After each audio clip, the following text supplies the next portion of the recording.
We spend years, decades even, getting our kids ready for what we call success.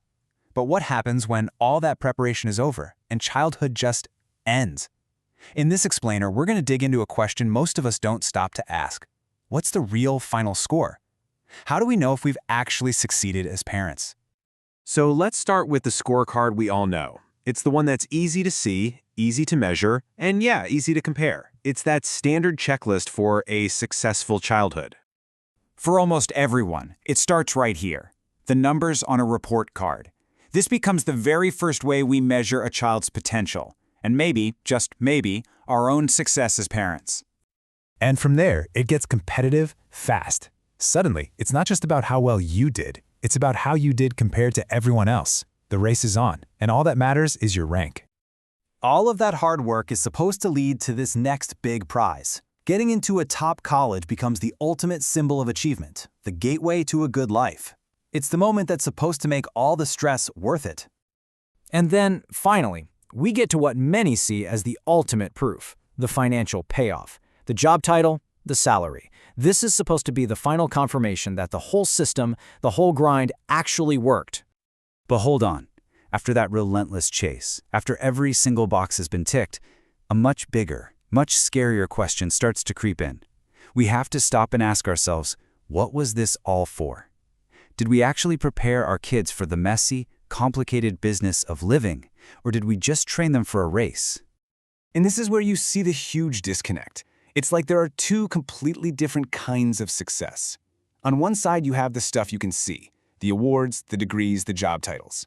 And on the other, you have the invisible stuff, their inner peace, their resilience, their ability to find joy. One is easy to show off. The other is absolutely essential to actually living a good life. You know, this obsession with what's on the outside has a very real and often very painful cost. This isn't just some philosophical debate. It has consequences that can shape a person's entire life. Let me give you a perfect example. Let's talk about Prakash. Now, on paper, this guy is the poster child for success. Elite schools, a fancy global career, a resume that would make anyone's jaw drop. But if you look under the hood, you see a totally different picture. He's anxious, disconnected from his family, can't make relationships stick, and is just fundamentally unhappy with his life. And his own words, well, they just say it all, don't they? This quote gets right to the absolute heart of the problem.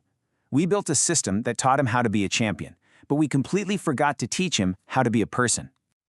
Now, it's easy to think, oh, well, that's just a problem with one specific high-pressure type of education. But what's really fascinating is that two very different, very respected educational paths can lead to the exact same empty feeling inside. This table really breaks it down. On one side, you've got systems like the CBSE, which are all about ranks and scores. It builds incredible discipline, for sure, but it can also create a really fragile sense of self-worth that depends entirely on what others think. Then, on the other side, you have systems like the IB, which focus on creating a holistic profile. This builds a lot of confidence, but it can turn kids into these projects of endless self-improvement, where they feel like they're never quite good enough. And the common blind spot for both? Neither one necessarily builds a child's inner anchor, that solid core they can rely on. Okay, so if the old scorecard of marks and ranks is broken, what should we be measuring instead? Let's talk about a new framework. A totally different way of thinking about what a well-raised childhood looks like. Here we go. 10 powerful signs that a child is actually ready for life. Just look at this list. Emotional stability, the ability to handle failure, a sense of purpose beyond their own ego. Tell me, which of these shows up on a report card? These are the qualities that actually form the foundation of a happy, resilient adult. And that's the whole point, right? You can't print capacity for relationships on a certificate. You don't get a trophy for ethical judgment, but these are the things that will define your child's entire life, long, long after the final exams are a distant memory.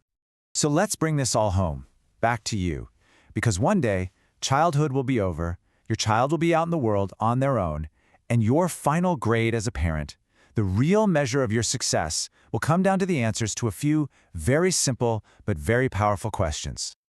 First up, when they face a tough choice and nobody is watching, do they have that inner compass to do the right thing? Next, life is going to knock them down. It happens to all of us. The real question is, have you given them the strength to get back up, to learn from it, and to keep on going? What about people? Can they build real, deep, supportive connections with others? The kind of relationships that actually sustain you through life, not just the ones that look good on LinkedIn. And finally, maybe the most important question of all, have you helped them find a purpose that's bigger than just their own success? Something that makes them feel connected to the world in a meaningful way? You know, if you can look at your child and honestly answer yes to those questions, then you've done it. You have truly succeeded, not as the parent of a #1 student, but as the parent of a whole, complete human being. And at the end of the day, that's the only measure that really matters.